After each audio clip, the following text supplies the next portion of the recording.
In today's video, I'm going to show you how to insert word art in Microsoft PowerPoint 2016.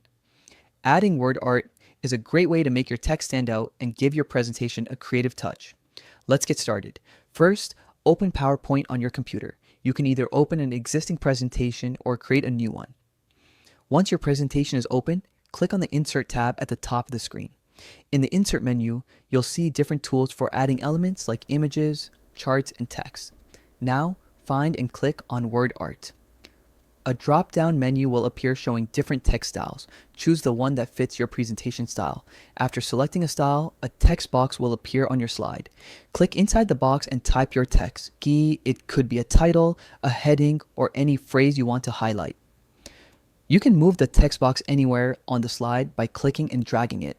If you want, you can also change the font size, color, or shape from the Format tab to match your slide design. And that's it. You've successfully added word art to your PowerPoint slide. It's a simple way to make your presentation more engaging and visually appealing. Thanks for watching, and don't forget to like and subscribe for more PowerPoint tutorials.